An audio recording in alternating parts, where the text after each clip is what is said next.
And it's time for the Hebrew of what, every 3 weeks? Let's go ahead and look at Ruth 3:3. See if you can pronounce this Hebrew here. And now here's my attempt. Varakatzt. That's weird, isn't it? We have two apparently silent schwas right in a row. This breaks a rule because there's a rule that says when you have two schwas next to each other, the first one's a silent schwa and the second one's a vocal schwa. This would be an exception to that rule. The t on the end is a second feminine singular ending for the perfect tense. So this is a perfect tense. And we see several of them here. So this is vasakt. This is va sumped. And we're going to get some more on the next line as well. What's going on here? Well, these are, see the vavs on all of them. They used to call these converted perfects because you usually have a lead-off hitter that's something, maybe an imperative, and then by putting these perfect, the idea was that it would conform or convert to whatever the lead-off hitter was. And that would work fine if we had a imperative here, because basically what's going on here is the sense is commands. Go wash, go anoint yourself, go put on your fine clothes on you, is Naomi telling Ruth to go to the threshing floor where Boaz is going to be eating and drinking. It's going to get a little seedy in the verses to come. But, kind of literally it would be something like, and you, feminine singular, washed. This is a call or G, second feminine singular from rakatz, to wash. But that's not really the sense. The sense is, and wash yourself, and anoint yourself, and put on your fine clothes on you. Even though more woodenly these would be, and you washed, and you anointed, and you put. So they're a vav consecutive is a better way to put it. But anyway, even though it's perfect in form, we're going to translate it as a command.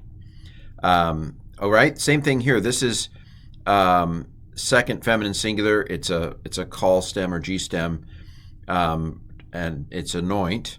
And then this is seam, to put her to place. Again, second feminine singular, call, perfect or consecutive, vav consecutive. It's a converted perfect, if you would. So wash yourself, anoint yourself, put on your fine clothes on ya. So here, your fine clothes. So you can see an oat. There's an oat in there. That would be a feminine plural, I think. And then the yod is really, it's just overkill, isn't it? But the ka, like the t, the ka and the ka is a second feminine singular pronominal suffix. Here it's a possessive one, your fine clothes. Here it's an object one, your, on you. And wash, anoint, put your fine clothes on yourself. All right, what else can we say? So this is a noun, and this is a preposition with a object suffix. All right, now the next line. See if you can pronounce this.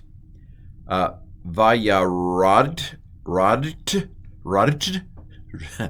Again, two silent schwas next to each other. Hagoren, al tivata'i laish ad. Okay, so this is another converted perfect or another vav consecutive. Go down. It's from yarad. It looks like the yod is kind of. Well, I have two yods, but one will do. Actually, it's a perfect, so that doesn't have a yod performative. Forget bad Ken. So it's a call perfect, converted perfect, vav consecutive, second feminine singular from yarad, and go down the threshing floor. In English, we would want to put to the threshing floor, but there's no to here, and they could do that in Hebrew. It's Hebrew. Hey patak doubling, it's the. Goren is a threshing floor, not a high-frequency word. But basically, go down there. All tava de e. All is not somebody's name. You can call me Betty. I will call you Al. something like that. Anyway, this is the word for not in a command situation.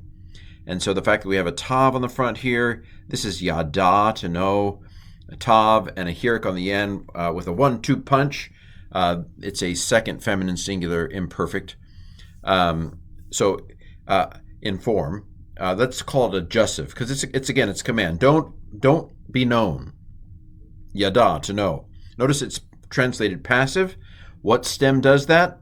It's the end stem, or the nifal stem. So this kamatz under the first performative, under the first radical, is a sign of the end stem. So that's where the don't be known. It's not don't know. It's don't be known. So we're thinking of this form as a jussive, second feminine singular, end stem, and then the all gave us a hint that it was a command. So don't let yourself be known to a person, to a man. La'ish, to a man. Ad, until, and of course there's a specific man in mind here. Don't let yourself be known to Boaz. Hide. Don't let Boaz know you're there until he's done eating and drinking. Kaloto, le'ekol, v'lish tot. All right? Don't be known to the guy until his finishing to eat and to drink. This kaloto is an infinitive construct, so him to finish, and this is a third masculine singular possessive pronoun. Again, you have to translate it idiomatically into English. Until him to finish, his to finish. But anyway, this is an infinitive. This is infinitive. This is infinitive. To eat and to drink. So ekol, the la in both cases is a to preposition, and then ekol is the infinitive construct of akal, and then and to shata is to drink. The oat is kind of like a ballast that holds down the infinitive construct. Just add something. We need to add something on the end because there's no leg on here. And to drink. So we get the sense it's not modern English, but and wash yourself, anoint yourself, put on your fine clothes on yourself, and go down to the threshing floor. Do not let yourself be known to the guy until he's done eating and drinking. That's the sense. And we're going to see, well, what's going to happen here? I don't know. I've never read this story before. Anyway, this has been the Hebrew of the 3 weeks. Again, I have this book on how to learn Hebrew that I think is quite nice. Occasionally someone will buy it. And then I have 2 courses on Udemy, Biblical Hebrew for the Novice. It's not that expensive. If it tells you it's that expensive, message me.